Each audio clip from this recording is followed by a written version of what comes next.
चलें जी, आपको ज़रा जल्दी से बताते हैं कि आज हम क्या कर रहे हैं। आज हम पैरामेडिक्स की खिदमात को खराज तहसीन पेश करने के हवाले से आलमी दिन मना रहे हैं। आपको पता है कि दिल का दौरा हो, कोई कुदरती आफत हो, कोई परेशानी हो, सबसे पहले आपको ये फ़र्स्ट रिस्पॉन्सर्स होते हैं, फ़र्स्ट एड देने के लिए मौजूद होते हैं और इंतहाई कलीदी किरदार होता है इनका आपकी जान बचाने के अंदर। तो हमारे साथ आज मौजूद है rescue 112 Sindh, Rafiullah paramedics rescue 1122 Sindh से, और साथ ही साथ हमारे साथ मौजूद हैं रेहाना यासीन साहिबा भी, एमरजेंसी ऑफिसर हैं। बहुत शुक्रिया आप दोनों का, थैंक यू वेरी मच, आपने प्रोग्राम के लिए वक्त निकाला था। तो जानना हमें चाहूँगा कि आपका रिस्पांस टाइम कितना है और आपकी ट्रेनिंग कैसी होती है। अच्छा, सबसे पहले तो मैं आपका और एयरवाइज चैनल का शुक्रिया अदा करना चाहूँगी कि आपने अपने प्रोग्राम में मदऊ किया। आपके सवाल के जवाब से पहले मैं अपनी ऑर्गेनाइजेशन का थोड़ा सा इंट्रोडक्शन करवाना चाहूँगी कि Sindh emergency rescue service 1122 rehabilitation department हुकूमत सिंध का कायम करदा जा रहा है, जो medical emergency, fire emergency, urban और search rescue, water rescue, central command control room, gender based violence और ट्रेनिंग कम्युनिटी के साथ साथ मुख्तलिफ किस्म की एमरजेंसी सर्विस फराहम करता है। अच्छा। और रही अब तक ये सवाल की बात कि हमारा जो एमरजेंसी रिस्पॉन्स किस तरह है, देखें हम जैसे हमें कॉल रिसीव होती है, हमारी टीम रेडी होती है, हम फ़ौरन से जो है अपना रिस्पॉन्स देते हैं, क्योंकि हमारे पास जैसे मेडिकल की कंडीशन बहुत ज़्यादा ऐसी होती है कि उसमें गोल्डन मिनट्स होते हैं और किसी के अंदर जो है अगर हमने गोल्डन मिनट के अंदर रिस्पॉन्स नहीं दिया तो उसकी जान जा सकती है। ज़रा सा हमें गोल्डन मिनट्स बता दें, ये क्या है, कितने मिनट होते हैं, गोल्डन आवर है या गोल्डन मिनट्स हैं? Thank you so much. Golden minute से मुराद ऐसी इमरजेंसीज़ हैं मुख्तलिफ़ किस्म की मेडिकल की, जिस तरह की कार्डिक अरेस्ट हो गया, इसमें एक एक सेकंड हमारा काउंट होता है।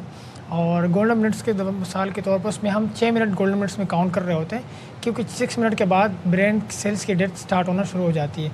तो जैसे ही हमारा रेस्क्यू वहाँ रिस्पॉन्ड करता है एज ए पैरामेडिक या एज ए EMT, तो उस टाइम को वो इंक्रीज़ करने की कोशिश करता है, ब्लड सर्कुलेशन वापस बहाल करने की कोशिश करते हैं, उसको CPR करना होता है, तो चेस्ट कंप्रेशन करते हैं, उसकी ब्लड सर्कुलेशन को बहाल करते हैं, उसका टाइम इंक्रीज़ कर देते हैं। अच्छा रेहाना साहिबा, आप लोगों को तो मुख्तलिफ नौइयत की कॉल्स आती होंगी, मुख्तलिफ एमरजेंसीज़ की, कोई पानी में डूब गया, खुदा ना खास्ता कहीं से घर में सांप निकल आया, तो आप लोगों के एक अहलकार को ये सारी ट्रेनिंग्स होती हैं, मुख्तलिफ डिपार्टमेंट्स हैं आपके? देखिए, मैंने आपको जैसे अभी बताया सर्विस के बारे में, तो हमारे पास डिफरेंट है, जैसे पैरामेडिक है, फायर फाइटर है, डाइवर्स है, तो डिफरेंट है। तो जैसे कोई कॉल आती है, कोई बिल्डिंग कोलैप्स हो गई है, फायर का केस है, तो हमें पता अगर उसमें विक्टिम है तो एम्बुलेंस भी मूव होगी, फायर ब्रिगेड भी मूव होगी और अर्बन सर्च रेस्क्यू की टीम भी मूव होगी। तो डिपेंड करता है कि कॉल आई किस तरह की है। सही। अच्छा, ये जो आपकी एम्बुलेंस सर्विस है 1122 की, ये फ्री ऑफ कॉस्ट है या आप चार्जेस लेते हैं इसके? बिल्कुल फ्री ऑफ कॉस्ट है, गवर्नमेंट सिंध की तरफ से बिल्कुल फ्री ऑफ कॉस्ट है, इसकी कोई चार्जेस नहीं होती और ये 24/7 अवेलेबल होती है? जी बिल्कुल। अच्छा, आवाम को किन गलतियों से बचना चाहिए जब कोई खुदा न खासा हादसा पेश आता है, कोई फायर का फॉर एग्जाम्पल हमने गुल प्लाजा देखा, बड़ा सानहा था, किन चीज़ों को फौरी तौर पर अपनाना चाहिए और किन को गुरेज करना चाहिए? अगर मैं कोई भी इमरजेंसी हो, सबसे पहली बात जो है ना, देखें कम्युनिटी का रिस्पांस भी बहुत ज़्यादा फर्स्ट रिस्पॉन्डर का अहमियत का हामिल होता है। तो कम्युनिटी को भी पता होना चाहिए कि मुझे पेशेंट को कैसे डील करना है। जैसे कार्डिक अरेस्ट में ना गोल्डन मिनट के अंदर ही अगर आप CPR करेंगे तो किसी विक्टिम की जान बचती है, ठीक है। उसके बाद अगर आपने 1122 पे कॉल की तो पैरामेडिक रिस्पॉन्स देंगे, तो पैरामेडिक जो है उसको फर्स्ट एड प्रोवाइड करेंगे और उसको इमरजेंसी केयर प्रोवाइड करते हुए हॉस्पिटल लेके जाएंगे, जहाँ हॉस्पिटल का अमला फर्दर उसको ट्रीटमेंट देगा। तो ये जो है ना हमारा हेल्थ केयर सिस्टम है, अगर हम इसको देखें तो अगर इसको सही से मैनेज करें तो हम अपना जो है ना बहुत ज़्यादा सर्वाइवल रेट को इम्प्रूव कर सकते हैं। और अभी आपको डेली बेसिस पे क्या मुश्किलात का सामना करना पड़ता है, चैलेंजेस क्या होते हैं?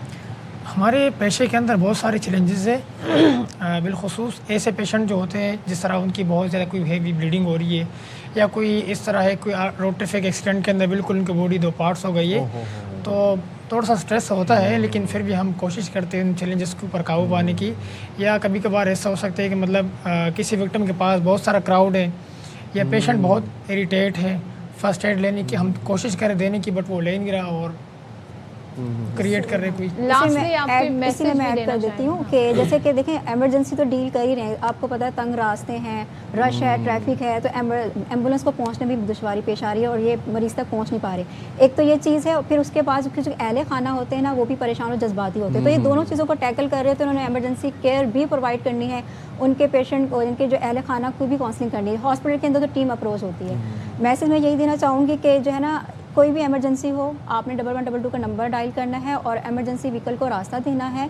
और जैसे कि आज की थीम जो थी ना पैरामेडिक की, वो थी इनोवेट और मतलब इंटीग्रेट करना है, मतलब आपने जदीद टेक्नोलॉजी का इस्तेमाल करना है। जैसे उस जदीद टेक्नोलॉजी के इस्तेमाल से ये फ़ायदा होगा कि हमें पता चलेगा कि हम अपनी इमरजेंसी कॉल को ट्रेस कर सकते हैं और आप एम्बुलेंस की लोकेशन को देख सकते हैं और हॉस्पिटल जाने से पहले हम दूसरे हॉस्पिटल में नोटिफिकेशन प्रोवाइड कर सकते हैं कि हम इस तरह का पेशेंट लेके आ रहे हैं, ताकि हमें पता भी चले कि बेड अवेलेबल है नहीं अवेलेबल। ठीक है बेहाना, बिल्कुल। Thank you so much Rafiullah, आप दोनों का बहुत शुक्रिया। भाई और हमारे अनसंग हीरोज हैं और उनको हम खराज तहसीन पेश करते हैं। फर्स्ट रिस्पॉन्डर्स होते हैं और किसी की जान बचाने में कलीदी किरदार रखते हैं।